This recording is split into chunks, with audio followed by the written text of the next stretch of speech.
Hello ladies and gentlemen, this is Coach Tobias Forst, founder of Achilles Life Coaching, decade-long recipient of narcissistic abuse, and I saved myself from all of it.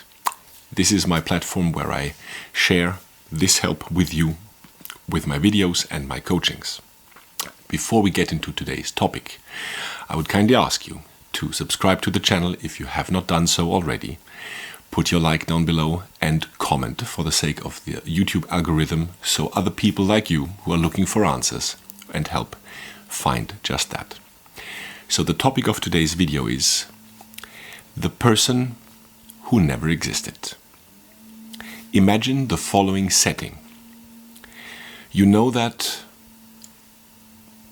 the death of one of the more prominent narcissists in your life, be that the brother, the sister, the daughter, the son, father, mother, whoever, spouse, is close at hand, hours away from now. What I would like you to enable you with this video is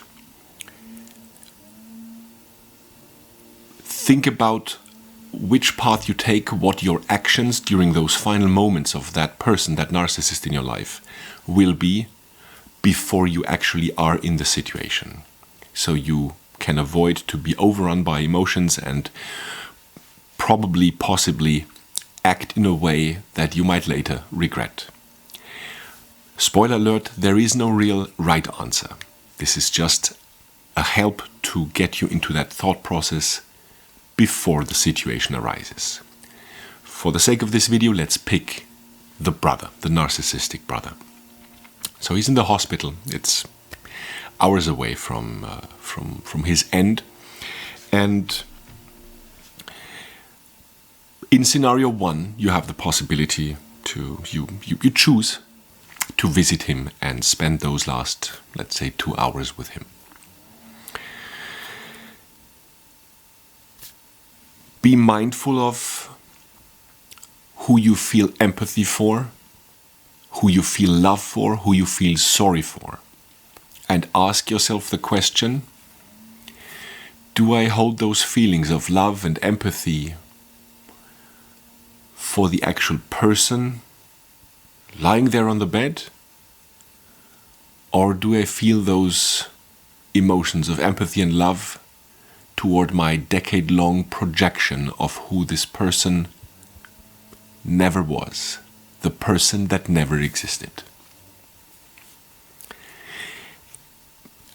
I think it depends on how much invalidation, gaslighting, manipulation, lies, conditioning you were subjected to during the times where you allowed it, out of lack of knowledge, out of blindness, out of determination, all of that.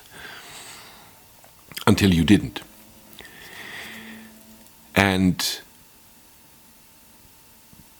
be weary of the sort of Damocles of invalidation during his final moments. Especially when you approach this bed with your narcissistic brother therein, with your intention to forgive him. Because with narcissists, it's not so much about forgiveness unless you do it for yourself, that you said the words, that you took it from in here and put it out there. For narcissists, it's an invitation to repeat, and it might just happen during the last few breaths of him lying in the bed.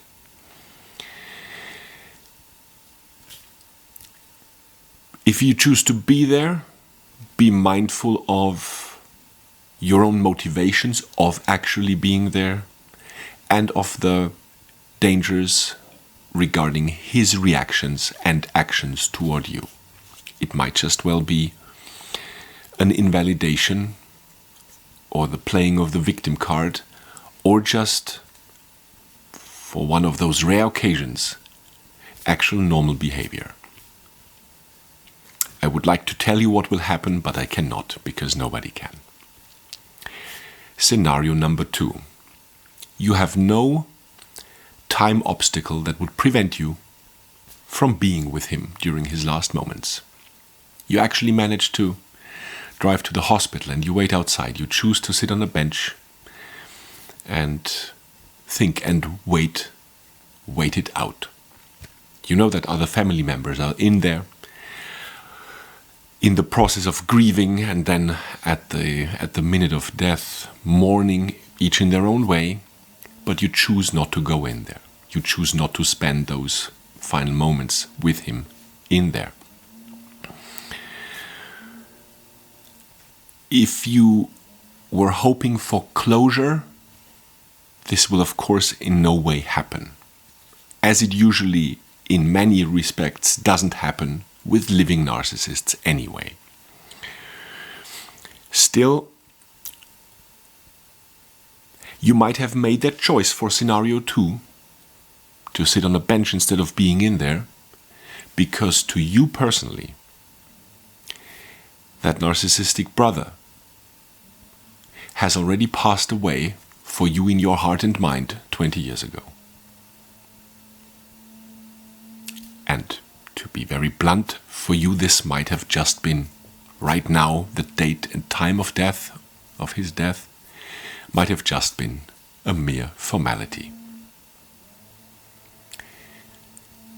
Ladies and gentlemen, go through your thought processes, your emotions, for each of those 2 scenarios on an individual basis, with each of your remaining narcissists that you cannot just entirely separate your life from,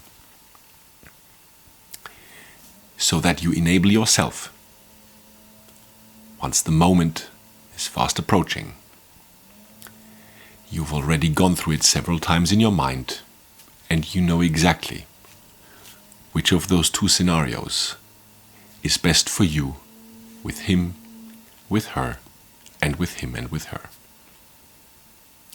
Be your own hero. Be your own heroine. Thanks for watching, ladies and gentlemen.